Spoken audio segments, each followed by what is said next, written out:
खबर में खुश आमदीद। मैं हूँ आपको होस्ट सईद काजी और मेरे साथ मेरे को होस्ट हैं मियाँ शाहिद साहब। नाज़रीन, बज़ाहिर तो मुस्लिम लीग नून है वो फतहमंद करार पाई है, मगर हमेशा की तरह हर इलेक्शन की तरह ये भी मुतनाज़ा है और पीपल्स पार्टी ख़ुद जो एक हलीफ पार्टी है उसने इस पर बहुत एतराज़ात का एक तुमार सामने आया। मगर साथ अभी इसकी फॉर्म 47 की बाज़गश्त सुनाई दे ही रही थी कि मोहसिन नकवी साहब ने एक प्रेस टॉक कर दी और जिसके बाद सारी बहस का रुख वक्ती तौर पर बदल गया। इस पर भी हम बात करेंगे। उन्होंने सिस्टम के कोलैप्स होने का जो है वो इशारा दे दिया और बहुत से लोग तो उनसे इत्तफाक भी कर रहे थे, मगर ये समझ नहीं आई कि वो क्यों इस वक्त ये टाइमिंग इसकी क्या है और फिर वो ख़ुद part of the whole setup है। तो ये क्या सिलसिला है, इस पर बात करेंगे।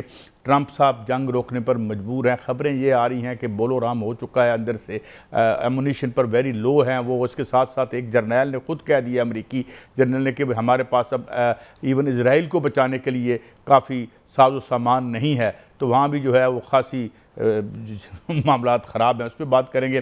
साथ साथ PTI के टिकट होल्डर अब्दुल्ला ताहिर के कत्ल के सिलसिले में क्या तफसीलात हैं, क्या ड्रोन इस्तेमाल हुआ, क्या हुआ क्या नहीं हुआ, इस पर बात करेंगे। और हमारे साथ मेहमान होंगे तारिक फ़ारूक साहब, जनरल सेक्रेटरी हैं नून लीग आज़ाद कश्मीर के, और उसके बाद फिर हम फवाद चौधरी साहब से गुफ्तगू करेंगे। ये जो मोहसिन नकवी साहब का बयान है, मियाँ साहब पहले तो आ जाते हैं कश्मीर के हवाले से। कश्मीर के हवाले से जो सरकारी बयानिया तो है, मगर ज़ाहिर है पीपल्स पार्टी भी सरकार की जमात है, उनका भी बयानिया है, मगर एक और बयानिया भी है और वो आपने भी खबर दी थी कि टर्न आउट बड़ा लो रहा है। और आम तौर पर जो एंटी गवर्नमेंट किस्म का ये सोशल मीडिया है उस पर जाली सच्ची झूठी जो वीडियोस दिखाई गई हैं तो वहाँ तो वीरानी ही नज़र आई है। बट ज़मीन पर क्या सूरत अहवाल रही? क्या लोगों ने जौक दर जौक वोट डाले या इस प्रोसेस से दूर रहे? मियाँ साहब देखिए कायद साहब, अगर मुहाजिर सीटों की बात की जाए या मुजफ्फराबाद डिवीज़न की बात की जाए तो ज़मीनी हक़ाइक़ तो ये हैं कि टर्नआउट बहुत कम रहा। लेकिन चीफ इलेक्शन कमिश्नर ने आज प्रेस कॉन्फ्रेंस की है, उन्होंने कहा है कि 54% टर्नआउट रहा है। ये बहुत बड़ा टर्नआउट है, लेकिन कहाँ पर रहा वो कैमरे में नज़र नहीं आया। आप रावलपिंडी में या मुल्क के दीगर इलाकों में जहां महाजरीन की नशिस्तें थीं, वहां पर जहां पर वोट डलने थे वहां पर कई ऐसे पोलिंग स्टेशन थे जहां एक भी वोट कास्ट करने नहीं आया। और अगर मुजफ्फराबाद की बात की जाए उनके मुजाफात में, तो 2 हलकों में जो मुलतवी किया गया इलेक्शन, उसमें एक हल्के में कुछ जो नशिस्तों पर इलेक्शन पोलिंग स्टेशन पर हुआ, जो स्टेशन हैं, लेकिन कुछ पर नहीं हुआ। और वहां पर जो टर्न आउट बताया जा रहा है वो उसका तरह का नहीं था जो पहले देखने में आया। मीरपुर में जो इलेक्शन हुआ था उसमें भी हमारे वहां पर टीम मौजूद थी, उन्होंने ये बताया कि वहां पर लाइनें कम हमने देखी नहीं है। बहरहाल चीफ इलेक्शन कमिश्नर जो कहते हैं कि 54% जो है वो टर्नआउट रहा है। और उन्होंने साथ आज बड़ा इंकशाफ कर दिया कायद साहब। उन्होंने कहा कि अब चाहे तो मेंबरान जो है वो अपना हल्फ ले सकते हैं, क्योंकि जो मुस्लिम लीग नून है उनको सादा अक्सरियत मिल चुकी है और अगर 2-4 नशिस्तों पर इलेक्शन नहीं हुआ तो उसमें कोई मसला नहीं है।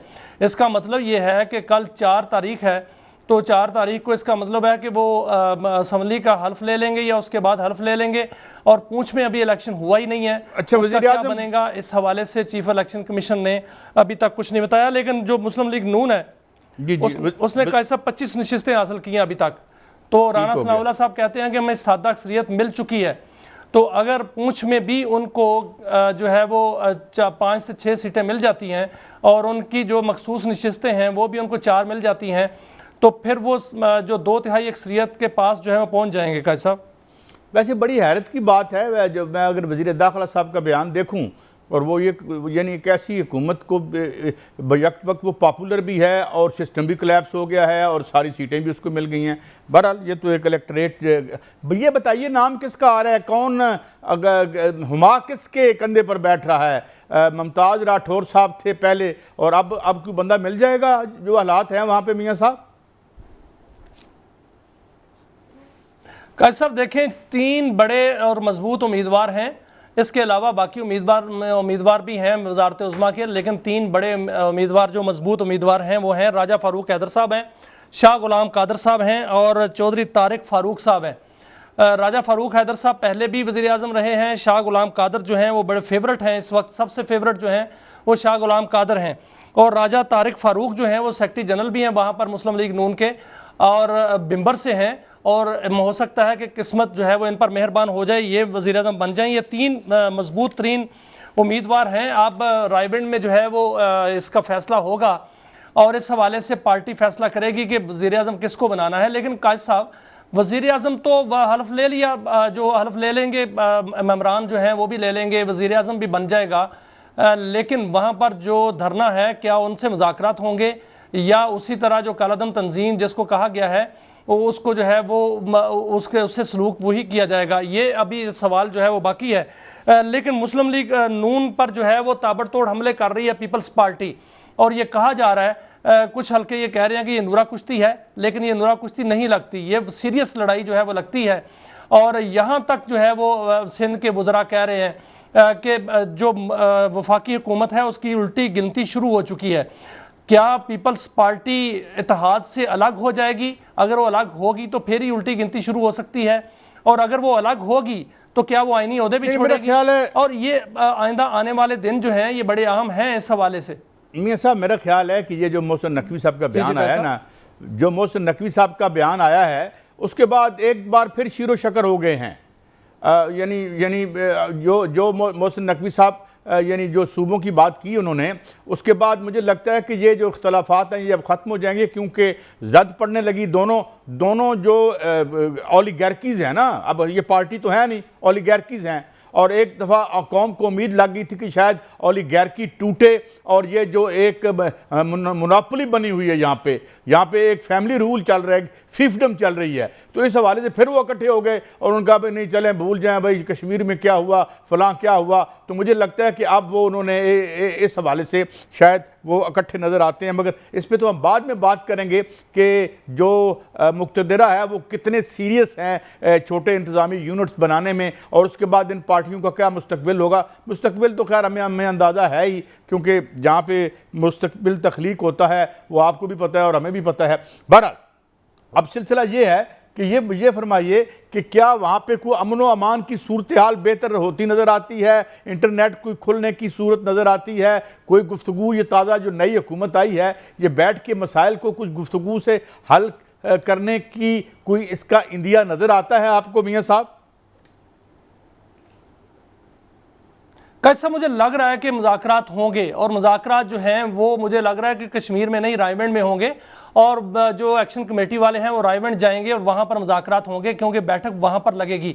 अमीर मुकाम साहब ने बाकायदा तौर पर उन जो एक्शन कमेटी है या उनके जो ओहदेदारान हैं, जिम्मेदारान वहां पर, उनको दावत दे दी है कि वो मुज़ाकरात करेंगे। मुज़ाकरात होने हैं, मसाइल भी हल होने हैं, मुस्लिम लीग नून की मजबूत हुकूमत भी बनेगी और वहां पर कानून साजी भी होगी, ये तमाम काम होगा। अब वज़ीर आज़म जो है उसका इंतखाब होना है, जैसे वज़ीर आज़म का इंतखाब मुकम्मल हो जाएगा तो उसके बाद जो है ये सारे मसाइल जो है वो हल होने शुरू हो जाएंगे। अब ये खबर है कि पहले ये एक तो सोशल मीडिया की खबर है, और वो खबर जो है वो तस्दीक शुदा नहीं है, बल्कि मैं उसको अफवाह भी कहूंगा और इसको फेक न्यूज़ भी कहना चाहिए, क्योंकि ये कहा जा रहा है कि 2 अरब रुपया जो है वो देकर वज़ीर आज़म लगेगा, जो भी लगेगा। अब 2 अरब कौन देगा और किसको देगा, ये तो इंतहाई जो है वो गलत खबर नजर आ रही है, क्योंकि इस हवाले से जो मुक्तदरा हैं, मुक्तदर हल्के हैं, उनकी भी एक एक लम्हे पर नजर है और एक एक बंदे पर नजर है कि वो उनकी मूवमेंट क्या हो रही है, वहां पर क्या हो रहा है। और ये ऐसा हो भी नहीं सकता, और मेरा नहीं ख्याल कि मुस्लिम लीग नून जो है वो इस तरह की रवायत डालेगी, ना इससे पहले है।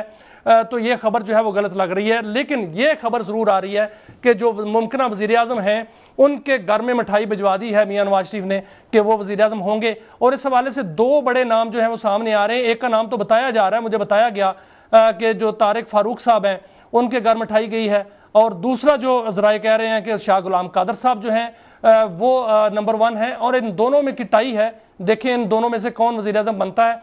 लेकिन जो खबरें आ रही हैं वो ये हैं कि मुख्तरा इस हवाले से एक एक लम्हा जो है बाकायदा तौर पर मॉनिटर कर रही है, और वहाँ पर एक मॉनिटरिंग मुकम्मल तौर पर जारी है। मौजूदा हुकूमत जब पीपल्स पार्टी की चीफ इलेक्शन कमिश्नर कहते हैं कि इसके बाद खत्म हो जाएगी, क्योंकि कल 4 तारीख को 2 हल्कों का इलेक्शन जो है मुकम्मल होगा, और वो मुजफ्फराबाद का एक हल्का मुकम्मल तौर पे और एक के जो है वो कुछ पोलिंग स्टेशन रहते हैं उस पर इलेक्शन होना है। 5 वोटों का फर्क है उसमें जो पीपल्स पार्टी के उम्मीदवार हैं, अगर वो 1 मिनट का सब सिर्फ 1 मिनट, अगर वो 5 वोट भी मुस्लिम लीग नून लीड के तौर पर आगे पोलिंग स्टेशन में ले जाती है, तो इसका मतलब है कि मुस्लिम लीग नून 2/3 अक्सरियत की तरफ जा रही है। कैसा मियां साहब, वो तो ठीक है, लेकिन कभी एक हसरत ही रही हमारी। अब तो हम तो ट्वाइलाइट ऑफ आवर करियर, हम ये कि यार कोई एक ऐसा इलेक्शन तो होता जिसमें कौम का और तमाम पार्टियों का कंसेंसस होता कि ये ठीक हुए हैं। और अब तो लोग यही कहते हैं कि क्या इतना हम पैसा खर्च करते हैं इलेक्शन पे, वैसे ही कोई बैठ के कर लिया करें। बहरहाल एक ब्रेक की तरफ बढ़ते हैं और ब्रेक से जब वापस आएंगे तो मोहसिन नकवी साहब ने जो बात कही है वो उसको कितना संजीदा ले रही हैं ये पार्टियां, और क्या वाकई यहाँ पे कोई एक रियल सेंस में कोई रिफॉर्म्स की जाएंगी। और इस पर भी हम बात करेंगे कि कोई इतना मुश्किल काम तो नहीं है कि ये कोलैप्स क्यों हुआ है। हम इस पे बात करेंगे कि नकवी साहब बिल्कुल ठीक फरमा रहे हैं, मगर उनकी वजूहात पे ज़रा बात करते हैं एक ब्रेक के बाद। हमारे साथ एक मेहमान भी होंगे, आप हमारे साथ रहिए।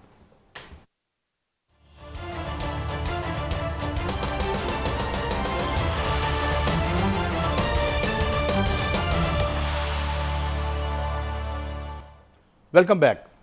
अच्छा मियां साहब, ये जो मोहसिन नकवी साहब ने जो बयान दिया है ये करीनी हकीकत तो है। पाकिस्तान के मैक्रो इकनॉमिक फिगर्स देख लें, स्टैंड स्टिल पे खड़ी हैं आपकी जो एक्सपोर्ट्स हैं, इंपोर्ट्स बढ़ती चली जा रही हैं, सिवाय कर्ज़े के रोल ओवर के हमारी कोई आमदनी नहीं है। तो इसमें तो कोई हमारा आइंस्टाइन होना ज़रूरी नहीं है इस नतीजे पर पहुँचने के लिए। मगर सवाल मेरा एक और है मियां साहब, सवाल ये है कि मोटी मोटी चंद चीज़ें हैं, मिसाल के तौर पर ये जो आपका सर्कुलर डेट है, दोनों मिला लें अगर हम, बिजली का भी और गैस का भी, फिर उसके बाद अपने मुआहदे देख लें, ठीक है। उसके बाद देखें कि जनाब लुट मची हुई है, आपके जो शुगर वाला मामला है, पहले बाहर भेज देते हैं फिर अंदर आ जाती है शुगर, ये है। हम अपना इंफ्रास्ट्रक्चर नहीं बना सके, एक्सट्रीम वेदर इवेंट्स की वजह से लाखों लोग हर साल डिस्प्लेस होते हैं, ठीक। बाकी आप एमनेस्टी इंटरनेशनल में या इंटरनेशनल जो आप देख लें जो बॉडीज़ हैं वो बता देंगी कि हम करप्शन में किस नंबर पर खड़े हैं, या हमारे इदारों की जो है रेटिंग दुनिया में क्या है। तो मियां साहब इसके लिए कोई ऐसी ख़ास, और फिर ये कि भाई एक कंप्रोमाइज किस्म की एलीट है, वही आ रहे हैं, वही बार बार वही म्यूजिकल चेयर चल रहा है आपस में सबकी पावर का, और जो है कोई सोशल मोबिलिटी वो नहीं है। 65% यूथ है, उसका फ्यूचर कोई नहीं है, कोई डिंकियां लगा रहा है, कोई किसी को हम जहाज से नीचे उतार के, तो क्या इन्हें नहीं पाओ। फिर on the top of it एक इंतहाई ब्लोटेड एलीट जिसके अखराजात runs into billions of dollars, और ये हम नहीं कह रहे, यूएनडीपी ये सब बॉडीज कहती हैं।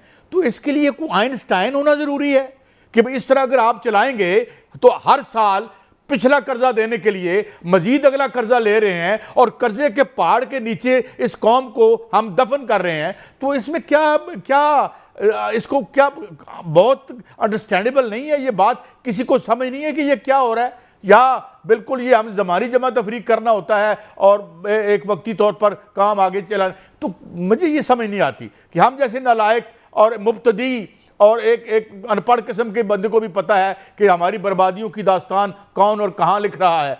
तो इतने बड़े लोग, इतने कमाल के लोग, इतने बड़े बड़े औहदों पर फाइज लोग, इन्हें कोई बताने वाला नहीं, इनके कोई मशीर नहीं, इनके पास कोई माहिरीन नहीं है। या कितना को बड़ा आइंस्टाइन आपको होना चाहिए ये सब जानने के लिए, हालांकि होना कुछ भी नहीं है। वो सारे इकट्ठे हो गए हैं, उन्होंने कहा आज ही नहीं बन देने सुबह कोई इंतजामी यूनिट नहीं, हम अपनी मोनोपोलीज नहीं छोड़ेंगे। तो अब जरा ये आप फरमा दीजिएगा कि ये जो मैंने 2-4 मोटी मोटी बातें बताई हैं कि अगर आप 70 रुपए की बिजली बेचेंगे तो एक्सपोर्ट बढ़ा के दिखा लें। देखना सारे इंडस्ट्रियलिस्ट बैठे हुए थे ना वहाँ पे मोहसिन साहब के पास, जब मोहसिन साहब ने ये स्टेटमेंट दी, तो इसमें इसका मतलब है कि यार हम ठीक कोई नहीं करना, ज़बानी जमा तफरीक कर दे रहो तो कम टपाई जाओ। मियाँ साहब देखें कायद साहब, जो मोहसिन नकवी साहब ने उस दिन बात की, ये सिर्फ मोहसिन नकवी साहब ने बात नहीं की बल्कि ये वज़ीर आज़म ने भी कई दफ़ा बात की है, और वज़ीर आज़म बाकायदा तौर पर इस पर मुतफिक हैं कि सिस्टम कोलैप्स हो चुका है। वज़ीर आज़म ये मानते हैं ये बात, और वो बाकायदा तौर पर उन्होंने ये बात बरमला मानी है कि सिस्टम कोलैप्स कर गया है, सिस्टम गिर चुका है। क्योंकि जब वो ये मानते हैं कि सरकारी इदारे 800 से 900 अरब रुपए का नुकसान करते हैं, वो ये मानते हैं कि सर्कुलर डेट इतना बढ़ चुका है, वो ये मानते हैं कि जो एफबीआर है उसमें करप्शन बेइंतहा बढ़ चुकी है। वो ये भी मानते हैं कि बिजली चोरी होती है, वो ये भी मानते हैं कि बिजली काबिल बर्दाश्त नहीं है, वो ये भी मानते हैं कि हमारे जो इदारे हैं वो काम नहीं कर रहे। तो ये क्या है? ये सिस्टम का जो है वो कोलैप्स ही है जो वो मान रहे हैं। मेरी इतलात ये है कि वज़ीर आज़म मुकम्मल तौर पर मुतफिक हैं। मोहसिन नकवी साहब ने ये बात जो है ये वैसे नहीं कही, वज़ीर आज़म के इल्म में था, वज़ीर आज़म के इल्म में है। उन्होंने रायबेंड में जाके मियां नवाज शरीफ साहब से भी बात की है। अब मियां नवाज शरीफ साहब ने जो आज बयान जंग पर छपा है अंसार अब्बासी साहब का, कि उन्होंने कहा है कि मोहसिन नकवी साहब के बयान को इग्नोर किया जाए। असल मसला ये नहीं है कि वो ये चाह रहे हैं कि जो इग्नोर किया जाए, कोई ऐसा होना ही नहीं है। मसला मैं आपको बताता हूं कायद साहब, मसला ये है कि जो मुस्लिम लीग नून है वो क्रेडिट लेना चाह रही है, मोहसिन नकवी साहब को क्रेडिट नहीं देना चाह रहे, वजीर आजम जो है वो क्रेडिट लेना चाह रहे हैं। ये तो फैसला हो चुका है और वो मान चुके हैं वजीर आजम। देखें सर, इंतजामी यूनिट बनने हैं, 2-3 तरह की तजावीज़ है। नंबर 1 तजवीज़ ये है कि 32 यूनिट्स जो हैं वो बने, 32 सूबे उसको कह लें या इंतजामी यूनिट कह लें। सूबे बनेंगे तो उनके सीएम बनेंगे और का पूरा सेटअप बनेगा। उस हवाले से पूरा तरीकाकार जो है आइन में दर्ज है और उसके मुताबिक ही होगा। दूसरा तजवीज़ ये है कि जिस पर बड़ा स्ट्रांगली राय जो है वो ली जा रही हैं और बाकायदा तौर पर आज भी डिस्कशन हुई है, और वो ये है कि जितने भी अजला हैं ज़िले की लेवल पर जो है वो इंतजामी यूनिट बने। 172 वहाँ से मुंतखब जो लोग होंगे वो ऊपर सेनेट मुंतखब करेंगे, सेनेट होगा और नीचे जो है वो सारे के सारे 172 जो यूनिट्स जो है इंतजामी यूनिट बनेंगे और वो लोकल गवर्नमेंट जो है उसको सिस्टम जो है मजबूत किया जाएगा। दरमियान में टेक्नोक्रेट्स होंगे और वो टेक्नोक्रेट्स जो हैं वो पॉलिसी देंगे, सेनेट से पॉलिसी जो है वो वेट कराई जाया करेगी और वो इंप्लीमेंट हो जाया करेगी नीचे। ये भी तजवीज़ और स्ट्रॉन्ग तजवीज़, और आज के दिन ये डिस्कस हुई है। मैं इस तरह कह सकता हूं कि डिस्कस हुई है जैसे मेरी आपसे बात हो रही है। तो ये तजावीज़ हैं, बल्कि तजावीज़ जो हैं वो आगे बढ़कर जो है फैसलों तक जो है पहुंच चुकी हैं तकरीबन। इसका अब तरीकाकार तय किया जा रहा है कि किस तरह इसको करना है। सियासतदानों ने करना है और सियासतदानों के जरिए ही कराया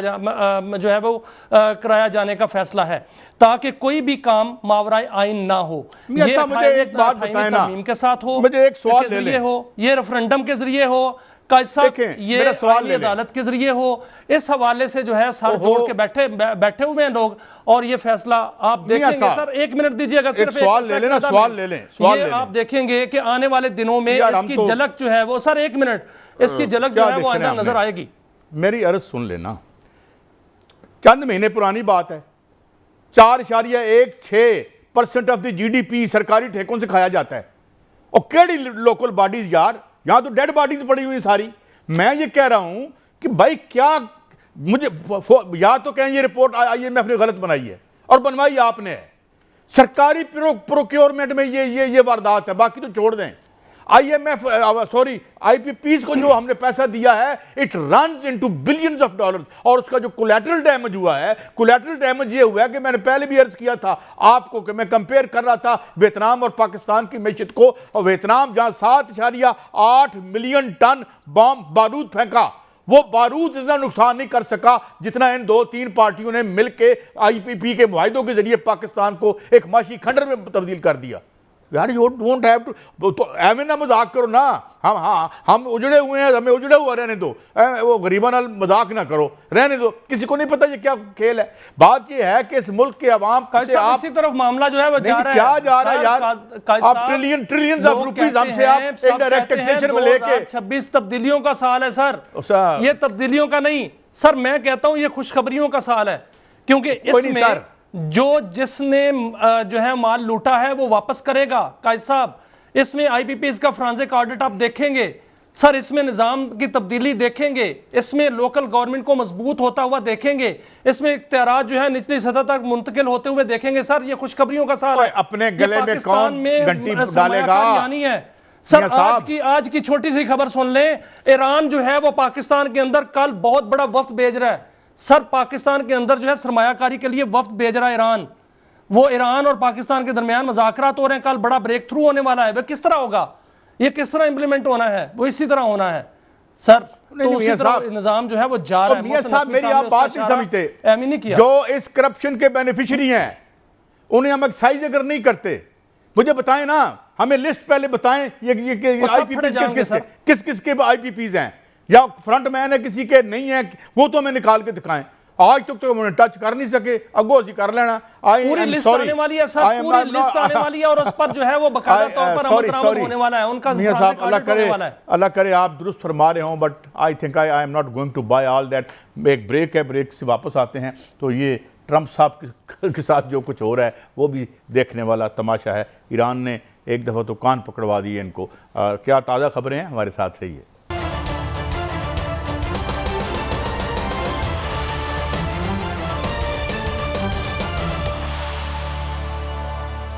वेलकम बैक नाज़रीन। आज इंटरनेशनल महाज पे अब अगर हम अमरीकी मीडिया भी अगर हम देख लें, न्यूयॉर्क टाइम्स दाएँ बाएँ अगर देखें तो वहाँ पे अब इस दफ़ा गालिबन गार्डियन में आज खबर आई है कि इवन यहाँ तक खुल के वो बात कर रहे हैं कि जो कैजुअल्टीज़ हैं, जो उनके ज़ख्मी हैं, जो उनकी हलाकतें हैं, उस तक को वो छुपा रहे हैं। और वो ईरान तो 600 फ़ौजियों की बात कर रहा है कि 600 फ़ौजियों की हलाकतें हैं मुबैना तौर पर।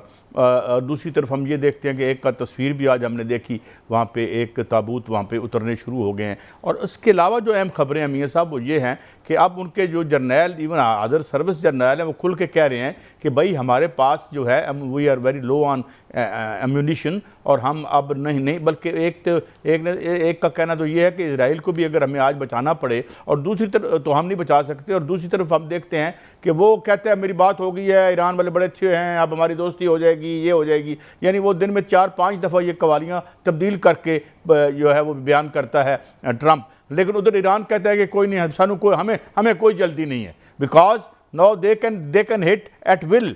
जितने भी उसके जो कुछ बच गया है वहाँ पे, वैसे तो एक बेपनाह बड़ी तबाही की है अमरीकी जितने बेसिस थे या वहाँ जो उनके एसेट्स थे, रेडार्स थे, उनके जहाज़ थे, उनके हेलीकॉप्टर्स थे, तो उसका उनका शदीद नुकसान हुआ है। और अब लगता है कि ईरान को मुआहिदा करने की कोई जल्दी नहीं है। अब नया हरमूज़ बंद है और इसके साथ साथ जो वर्ल्ड इकानमी है और अमेरिका के अंदर जो इन्फ्लेशन है वो अब आज की खबर मैं दोबारा दूं, आज फिर लोएस्ट ऐप पे गया है नीचे अपनी अप्रूवल रेटिंग में जो ट्रंप साहब हैं। तो ये तो इनके गले पड़ गया ईरान तो, और बल्कि शायद ईरान की तबस्सुत से बाकी दुनिया में ये जो इनकी कैंपेन्स हैं और ये जो इनका असला इनके पास है नहीं, और जो ईरान में ये रजीम चेंज करने आए थे, तो ईरान की रजीम क्या चेंज होनी है। मुझे लगता है नवंबर में ये खुद किसके गले ना पड़ जाए, जो है इसकी प्रेसिडेंसी या इसकी इम्पीचमेंट की बातें हो रही हैं। मियां साहब काश साहब देखें, चंद दिन पहले अपनी याददाश्त को ले जाइए जब शैतान जो है वो अमेरिका में था, जिसको नतान कहते हैं, और वहां पर उसने जो सदर ट्रंप हैं उनसे 8 मुलाकातें की, और सदर ट्रंप ने उससे पहले उनको झिड़का, लेकिन उसके बाद 8 मुलाकातें करके कहा कि ये बेहतरीन मुलाकातें हुई हैं। उसमें नेतान्याहू ने उनको उकसाया, और उस वक्त आपने देखा कि एक बड़ा बयान आया था कि हम ईरान को जो है वो पत्थर के ज़माने में भेज देंगे, अगर ईरान ने ना माना तो ये कर देंगे, वो कर देंगे, बड़ा हमला कर देंगे। और ये भी खबरें आई कि अमेरिका और इजराइल मिलकर हमला करेंगे। लेकिन जब वो साइड पे हुआ तो उस वक्त उसके बाद जो है पेंटागन और सेंटकॉम के जनरल्स ने ब्रीफिंग दी सदर ट्रंप को, और बाकायदा हकायक जो है उनके सामने रखे, बाकायदा तस्वीर और वीडियोज़ उनके सामने रखी, जिसमें तबाही के मनाजर थे, जिसमें यह बताया गया था कि बहरीन के अंदर, उर्दन के अंदर, कुवैत के अंदर और दीगर जो अड्डे हैं वहां पर जो है वो जो तबाही मची है वो बताया गया, और वो ताबूत जो हैं वो भी दिखाए गए जो कि लोगों को नहीं बताए जा रहे वहां की। और आज ईरान ने बताया कि 600 से ज़ायद जो हैं वो हलाकतें वहां हो चुकी हैं। ये बाकायदा तौर पर उनके सामने रखा गया, और ट्रंप को ये बताया गया कि ना हमारे पास रडार है, ना हमारे पास पैट्रियट सिस्टम है, ना हमारे पास एंटीसेप्टर जो है मिसाइल हैं, ना हमारे पास जो है वो जो जहाज है लड़ाका त्यारे वो इस तरह जो है वो इतनी तादाद में बचे हैं, ना हमारे पास ट्रांसपोर्ट त्यारे हैं, ना हमारे पास रिफ्यूलिंग जो है वो त्यारे जो है वो मौजूद हैं। हमारी समंदरी जो ताकत है वो भी तकरीबन जो है वो समंदर के अंदर नहीं है। तो इसलिए अगर इस वक्त हमला किया जाता है या उसके साथ जो इजराइल है उनके साथ मिलकर हमला किया जाता है, तो इजराइल अमेरिका को उस खित्ते में ऐसी दलदल में जो है फंसा देगा कि हमारे जितने भी फौजी वहां पर मौजूद हैं, जो कि अभी 45,000 के करीब जो है वो वहां पर मौजूद हैं, वो सारे के सारे ताबूत बन जाएंगे। इसलिए इसको फौरी तौर पर वापस लिया जाए फैसले को, और ट्रंप को फौरी तौर पर यह फैसला वापस लेना पड़ा, और साथ ही ईरानी क़यादत जो है उसको बेहतर कहना शुरू कर दिया उन्होंने। साथ साथ क्या हुआ है कायद साहब, साथ साथ ये हुआ है कि जो ईरानी क़यादत है उसने सफारतकारी का दामन भी नहीं छोड़ा। वो अब्बास अराक्ची साहब हैं, उन्होंने यूक्रेन से भी बात की, उन्होंने बरतानिया से भी बात की, उन्होंने बल्गारिया से भी बात की, और आज खबर आई कि बल्गारिया, यूक्रेन और बरतानिया वो इस जंग से पीछे हट गए हैं। साथ ये भी हुआ कि पाकिस्तान इसमें जो है वो अपना किरदार अदा कर रहा था। पाकिस्तान ने उसी दिन से मुतहरक हो गया, और पाकिस्तान ने बड़ा कलीदी किरदार अदा किया है सऊदी अरब और ईरान को आपस में नज़दीक लाने का। अब सऊदी अरब और ईरान की भी जो है वो बातचीत हो गई, और अब्बास अराक्ची और सऊदी अरब के जो वज़ीर ख़ारजा हैं उनसे भी उनकी बातचीत कराई गई, और आज सफारतकारी जो है वो इस सतह पर पहुंच चुकी है कि बाकायदा मुज़ाकरात की बात हो रही है। ठीक है, ईरान कह रहा है कि हमारी इस वक्त तक बात नहीं हो रही, लेकिन बात हो रही है, और उसमें पाकिस्तान और कतर कलीदी किरदार अदा कर रहे हैं, और इस्लामाबाद मफाहमती जो याददाश्त है उसी पर ही बातचीत हो रही है, क्योंकि ट्रंप के मुंह से भी ये निकला कि आबना हरमुज पर एक मुआहदा मौजूद है और न्यूक्लियर पर मुआहदा होगा, और वह सारा का सारा उसी मुआहदे में जो है वो लिखा हुआ है, उसी पर बातचीत हो रही है। हो सकता है इस हवाले से इस्लामाबाद के अंदर भी बैठक हो, लेकिन क्योंकि ईरान के वफूद जो हैं वो पाकिस्तान में आना शुरू हो गए हैं, कल भी एक बड़ी बैठक इस्लामाबाद के अंदर लग रही है जिसमें 22 से जायद आला सतही जो वफ्द है ईरान का वो पाकिस्तान के अंदर मौजूद होगा। वो तजारती हवाले से होगा, लेकिन साथ साथ सफारती मामला जो हैं वो भी चल रहे हैं, और पाकिस्तान मुकम्मल किरदार अदा कर रहा है। जहां तक बात है कायद साहब इन मुज़ाकरात की, साथ साथ एक बड़ी चौंका देने वाली खबर है, और वो ये है कि जो सेंट्रल कमांड है अमेरिका की, वहां के एक जनरल जो हैं, ये खबर दी है आलमी मीडिया ने कि उन्होंने एक ईमेल लिखी है तजियाकारों को कि वो अपनी राय दें कि अगर कोई ऐसी सूरत हाल बनती है तो हम गैर रवायती कौन सा दबाव डाल सकते हैं ईरान पर जो गैर रवायती हो और गैर मकबूल हो, ताकि जल्द अज जल्द काम से निपट कर अपने आप को वहां से निकालें। इसका मतलब बड़ा खतरनाक भी हो सकता है, क्योंकि जो माहिरीन कहते हैं कि इसका मतलब यह है कि वो कोई ऐसा टैक्टिकल वेपन जो है वो इस्तेमाल करने का राय ले रहे हैं, ताकि वहां पर इस्तेमाल करके और एक विक्ट्री डिक्लेयर करके अपने आप को वहां से निकालें। लेकिन जो ईरान ज़राए हैं, आलमी ज़राए या आलमी मीडिया जो है वो कह रहा है कि अगर ऐसा हुआ तो वहां पर जितना भी अमेरिका की मौजूदगी है इस खित्ते में वो बरकरार नहीं रहेगी। ना सिर्फ बरकरार नहीं रहेगी, बल्कि जो वहां पर मौजूद उनका इक्विपमेंट है या उनका ह्यूमन वहां पर रिसोर्स मौजूद है, वो सारे का सारा जो है वो तबाह हो जाएगा। नहीं मियाँ साहब, ये जो एक्सट्रीम वो कर रहे हैं, देखें ये तो अनथिंकेबल है। अगर वो इस तरह से टेक्निकल वेपन इस्तेमाल करते हैं तो फिर तो देखें, एक बात वो ये भी रखें, हमारे साथ बड़ा लंबा बॉर्डर है, हमारा बलूचिस्तान उनके साथ लगता है, तो फिर ये है कि then we might retaliate back. देखना हमारी एग्जिस्टेंस ही थ्रेटन कर देते हैं वो।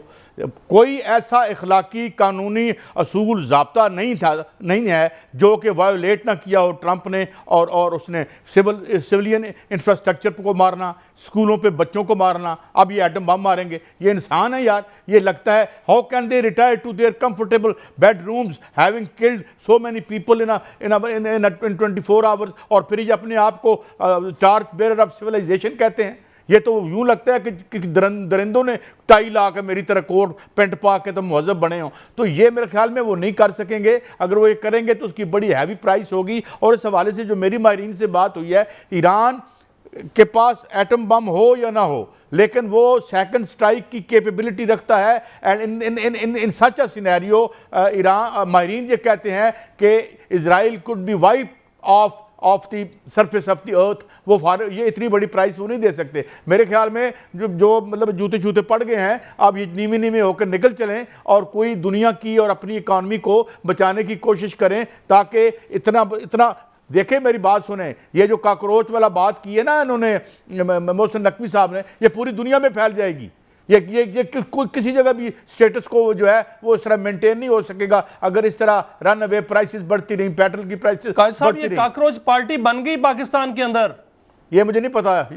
कॉकरोच पार्टी जो है बन गई है बाकायदा तौर पर। एक नौजवान है, कुछ सलमान तारड़ साहब हैं, उन्होंने ये पार्टी बाकायदा बना दी व्हाट्सएप पे या यूट्यूब पे, और उस पर फॉलोवर जो हैं वो भी आ रहे हैं बहुत तेज किस्म के। लेकिन जहां तक बात सर आप कर रहे हैं मिडिल ईस्ट की, तो वहां पर इस वक्त सूरत हाल ये यहां तक बन चुकी थी कि ईरान ने मुकम्मल तौर पर ईरान को वो लोकेशंस मिल चुकी थी जहां जहां पर अमरीकी फौजी मौजूद थे। 50,000 फौज वहां पर मौजूद है, बाकायदा तौर पर ये ट्रंप के बयानात के मुताबिक 50,000 फौजी मौजूद हैं। वो जहां जहां हैं, जहां जहां वो उनको रखा गया था, जो अड्डे छोड़ दिए गए थे वहां उनको रखा गया था, वो सारी लोकेशन उनको ईरान को मिली और ईरान ने बाकायदा तौर पर उसका लॉक कर लिया था और वो अभी भी लॉक्ड है।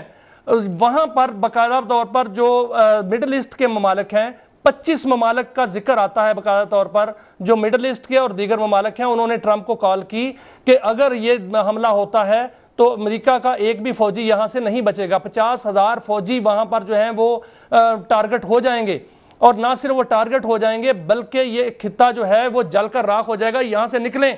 उन्होंने बाकायदा तौर पर उसको ट्रंप को ये बावर कराया है कि वो ना सिर्फ आगे हमला रोकें बल्कि यहां से वो निकलें, अपना सामान लपेटें और निकलें। और साथ ईरान के साथ भी बातचीत चली और पाकिस्तान ने भी उसमें किरदार अदा किया, दीगर ममालिक जो हैं उन्होंने भी अपना किरदार अदा किया है, उसमें तुर्किया ने बड़ा किरदार अदा किया है ताकि ये बड़ा हमला अगर होता तो इस वक्त जब हम बात कर रहे हैं इस वक्त वहां पर सूरत हाल जो है बड़ी तबाही की होती। और ईरान ने मुकम्मल फैसला ये कर लिया था कि उनके पास जितने भी सरप्राइज हैं वो उस जंग में झोंक देगा और आखिरी जंग जो है वो ये होनी थी, लेकिन ये अमेरिका को बावर कराया गया, सदर ट्रंप को बावर कराया गया, ना सिर्फ बावर कराया गया बल्कि उनको तस्वीर दिखाई गई कि ये तस्वीर बड़ी भयानक है, इसलिए इससे पीछे हटा जाए, वो पीछे हट गए। बाई एंड वैसे तो एक अमन अमान की सूरत हाल तो हमने देखी है आज़ाद कश्मीर में, लेकिन इलेक्शन के हवाले से कोई ख़ास वायलेंस हमें हुए वाक़यात हुए, ये तो नहीं है कि ज़ीरो थे, मगर आपसे आके वापस आके पूछेंगे कि ये अब्दुल्ला ताहिर साहब के कत्ल का क्या मामला है, अफसोसनाक वाक़या है, नहीं होना चाहिए था। एक ब्रेक है, ब्रेक से वापस आते हैं तो इस बारे में मियाँ साहब से खबर लेंगे।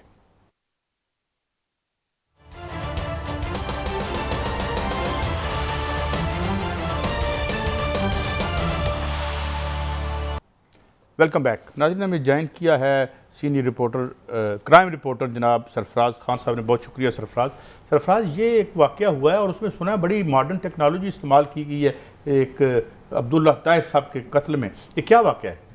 देखिए गाई साहब, इस केस की तफ्तीश में होने वाले इंकशाफात ने इस केस को जो है ना हाई टारगेट किलिंग जो है वो बना दिया है इस केस को, और केस की तफ्तीश अब इन्वेस्टिगेशन पुलिस से लेकर अब सीसीडी पुलिस के जो है वो हवाले कर दिया है और सीसीडी ने बाकायदा तौर के ऊपर इसकी तफ्तीश का आगाज़ भी कर दिया है। और सीसीडी की तफ्तीश में ये बात साबित हो चुकी है कि करोड़ों रुपए की सपारी देकर अब्दुल्ला ताहिर को जो है वो कत्ल करवाया गया है, और ना सिर्फ करोड़ों रुपए जो है वो दिए गए हैं बल्कि इस कत्ल के अंदर जो है वो जदीद टेक्नोलॉजी का भी इस्तेमाल जो है वो किया गया है। और सीसीडी को ये इतलात मौसूल हो रही हैं कि अब्दुल्ला ताहिर की जो रेकी की गई है वो ड्रोन कैमरों की मदद से जो है वो रेकी की गई है, और जब वो अपने घर से बाहर निकलते थे तब भी ड्रोन की मदद से जो है वो उनकी रेकी की जाती थी, और जब वो किसी जगह के ऊपर जब पहुंचे थे जिस क्लिनिक से और उनका घर का रास्ता जो है वो कुछ ही फासले के ऊपर है, तो ये तमाम रेकी जो है वो ड्रोन कैमरों की मदद से जो है वो की गई है। और ये एक इंतहाई अहम नुकता है क्योंकि पंजाब समेत लाहौर भर के अंदर जो है वो दफ़ा 144 जो है वो नाफिज है ड्रोन उड़ाने के ऊपर। हर आदमी इस्तेमाल नहीं कर सकता, हर आदमी ये ड्रोन जो है वो इस्तेमाल भी नहीं कर सकता है, और पाबंदी के बावजूद भी इनको देने में कौन इंटरेस्टेड था, अभी कुछ खबर नहीं है। देखिए, इस केस के अंदर जो है वो जिस बंदे ने इसकी सफारी ली है उसकी जो है वो शिनाख्त हो गई है और उसका ताल्लुक जो है वो नहीं, मेरे ख्याल में आपको वो सुन नहीं पा रहे मियाँ साहब। अच्छा नहीं, मियाँ साहब की आवाज़ नहीं आ रही, वो लगा नहीं हुआ उनको। अच्छा आप साहब को मैं पूछता हूँ उनसे, ये फरमाइए इतना पैसा जो क्या इंटरेस्ट, क्या मोटिव कुछ पता चला? देखें, क्योंकि ये एक कारोबारी और सियासी शख्सियत थे और हज़ारों की तादाद के अंदर जो है वो मुलाजमीन इनके अंडर काम करते थे, और इन्होंने कम ही वक्त के अंदर जो है वो इतनी ज़्यादा तरक्की भी कर ली थी, और इस तमाम तर प्रोसेस के अंदर उनके जो सियासी मुखालफीन हैं जो कि उनके कारोबारी मुखालफीन हैं वो उनके जो है वो बन चुके थे। जिस तरह से अभी जो चीज़ें सामने आई हैं उनमें उनके जो सियासी मुखालिफ हैं, एक राना जाहिद, माशी पहलू ज़्यादा लगता है इसमें, माशी पहलू ज़्यादा लगता है क्योंकि ये रेत रेत का जो है वो कारोबार करते थे, और रेत का कारोबार जो है वो कोई आम आदमी जो है वो नहीं कर सकता है। और जब भी कोई रेत का कारोबार करता है तो उसके लिए उसको जो है वो बड़ा दिल गुर्दा जो है वो पंजाब के अंदर चाहिए, क्योंकि बड़े बड़े मगरमच्छ जो है वो पंजाब शहर के अंदर मौजूद हैं, जो कि इस रेत के कारोबार के अंदर जो है वो मुलव्वस है। आप मुझे बताएं, मैं आपकी बात आगे करता हूँ, कुछ इस वक्त टेक्निकल इशू है, फरमाइए आप क्या कह रहे हैं। देखिए काजी साहब, मैं यही पूछना चाह रहा हूं, मैं जो अभी सरफराज साहब ने बताया कि जदीद टेक्नोलॉजी का इस्तेमाल किया गया, उनकी जो ड्रोन से सर्वेलेंस की गई, बाकायदा तौर पर रैकी की गई। पंजाब खास तौर पर लाहौर का जब नाम आता है तो वहां पर ऐसे लगता है कि जैसे वो कानूनी तौर पर बड़ी गिरफ्त में है। तो वहां पर ड्रोन से उनकी निगरानी करना, फिर उनको जदीद टेक्नोलॉजी से कत्ल करना, रेत का कारोबार, क्या वो रेत का कारोबार जो है वो रावी से रेत निकालते थे?